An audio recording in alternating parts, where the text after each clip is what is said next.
Hello students. आज जो हमारा टॉपिक है वो है फ्लोएम।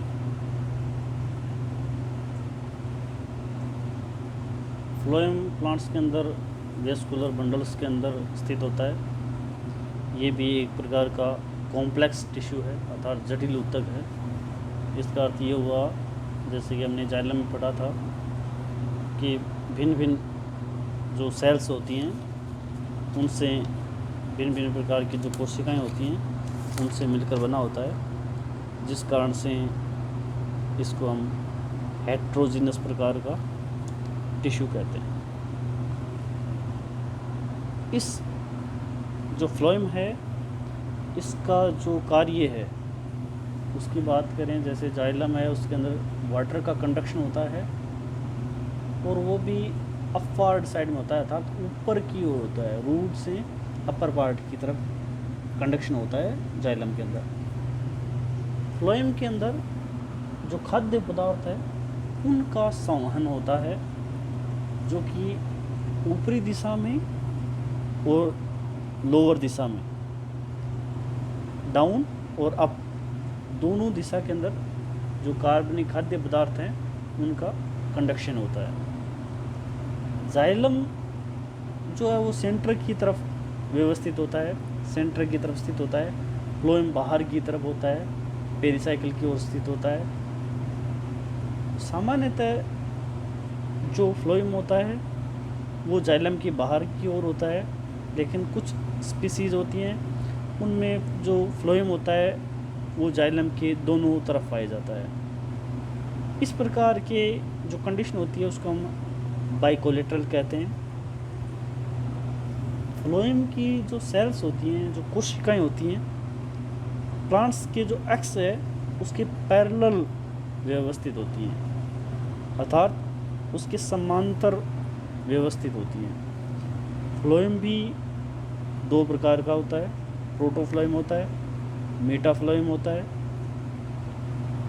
इसके अलावा बनने के आधार पर यदि हम बात करें तो प्राइमरी फ्लोएम और सेकेंडरी फ्लोएम, जैसे कि जाइलम के अंदर प्रोकेम्बियम है उससे प्राइमरी जाइलम बनता है, वैसे ही इसमें प्राइमरी फ्लोएम का निर्माण होता है जो प्राइमरी बॉडी के अंदर स्थित होता है। सेकेंडरी ग्रोथ जब प्लांट्स के अंदर होती है उसी समय उसमें सेकेंडरी फ्लोएम का निर्माण होता है, जो कि जैसे जाइलम के अंदर केम्बियम से, जाइलम जो सेकेंडरी जाइलम है वो केम्बियम से बनता है, वैसे ही फ्लोएम है उसका निर्माण भी केम्बियम से होता है। फ्लोएम के जो कंटेंट्स होते हैं, एलिमेंट्स होते हैं, वो चार प्रकार के हैं। जैसे कि हम हेट्रोजीनस की बात करते हैं हम कि हेट्रोजीनस नेचर है इसकी, तो इसमें भिन्न भिन्न कोशिकाओं से मिलकर बना होता है फ्लोएम। तो वैसे सिव ट्यूब्स होती हैं, कंपेनियन सेल्स होती हैं, फ्लोएम पेरेनकाइमेट्स सेल होती हैं, पेरेनकाइमा। इसके अलावा फ्लोएम फाइबर है, फ्लोएम फाइबर एक डेड मटेरियल है, बाकी सब ये तीन हैं लिविंग सेल हैं। स्टार्टिंग बात करें सिव ट्यूब्स के बारे में बात करें तो जो सिव कोशिकाएं होती हैं वो एक के ऊपर एक क्रम में लगी रहती हैं और उनकी जो अनुप्रस्थ भित्ति होती है उसमें छोटे छोटे छिद्र पाए जाते हैं। इस अनुप्रस्थ जो भित्ति है उसी को हम सिव प्लेट्स कहते हैं। जैसे कि इस डायग्राम में हम देख रहे हैं कि ये सिव प्लेट है जिसमें काफ़ी पोर लाइक स्ट्रक्चर है, जिसके अंदर छिद्रित कंडीशन है, अनेक छिद्र उसमें प्रेजेंट होते हैं।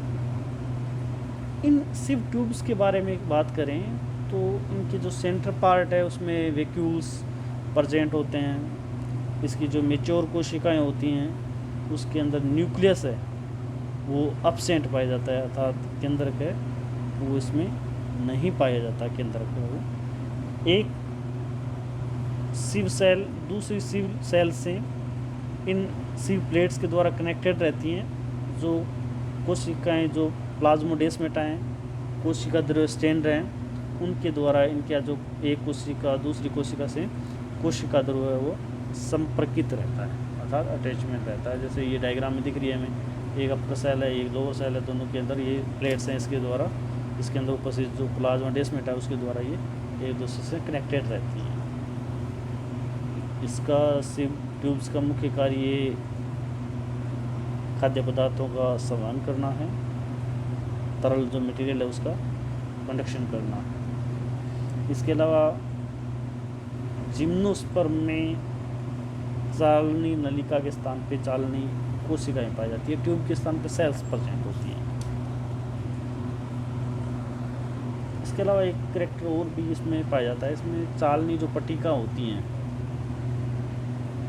इन पट्टिकाओं में एक यौगिक का निर्माण होता है। यौगिक का निर्माण होना और विघटन होने वाले कुछ एंजाइम्स होते हैं जो कि कोशिका द्रव्य में प्रेजेंट होते हैं। इनके ऊपर कैलोज एक कार्बोहाइड्रेट है, उनका निर्माण होता है। सामान्यतः जब शीत ऋतु आती है तो कैलोज का स्तर मोटा हो जाता है, जिससे प्लेट के जितने भी छिद्र हैं वो बंद हो जाते हैं, तो उससे खाद्य पदार्थों का कंडक्शन नहीं हो पाता।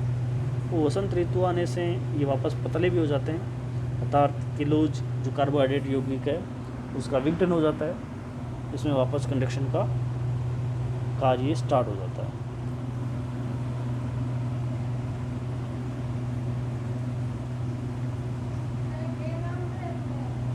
सेकंड जो टॉपिक है वो है कंपेनियन सेल, सह कोशिकाएं।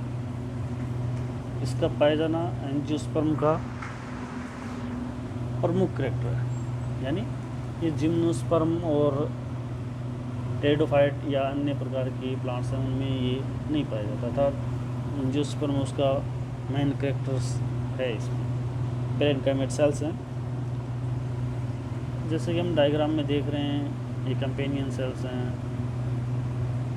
ये पोर लाइक वो एरिया है उसका, ये सिव ट्यूब्स के पास में पैरेलल व्यवस्थित होती हैं कंपेनियन सेल्स। इस डायग्राम में देखिए हम, ग्रीन कलर की ये बीच बीच में व्यवस्थित होती है, ये सेल्स होती हैं सिव प्लेट्स। अगर टी एस कार्ड का ये ट्रांसवर्सल डायग्राम देखें तो ग्रीन कलर की ये कंपेनियन सेल है, सारी कोशिकाएँ प्रेजेंट होती हैं, पैरेलल व्यवस्थित होती हैं। ये भी एक कोशिका कंपेनियन सेल और नलिका ट्यूब है, सिव ट्यूब्स हैं, वो एक दूसरे से जो पैरेलल सेल्स होती हैं उसके अंदर प्लाज्मोडेस्माटा के द्वारा एक दूसरे से इनका जो कोशिका ध्रुव है वो संपर्कित रहता है।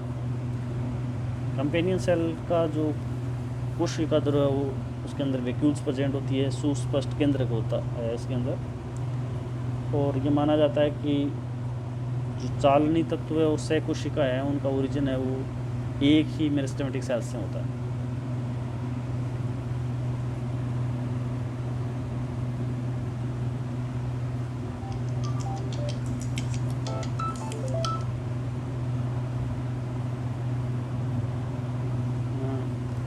अब आती है फ्लोएम पेरेन्काइमा, फ्लोएम फाइबर्स।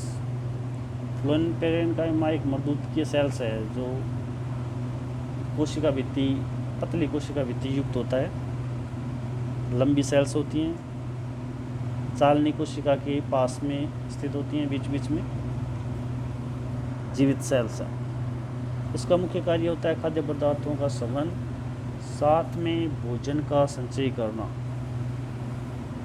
भोजन का फूड रिजर्व का इसका मुख्य कार्य। इसमें मन, तेल इस प्रकार से इसमें रिजर्व रहता है। चौथा है फ्लोएम फाइबर।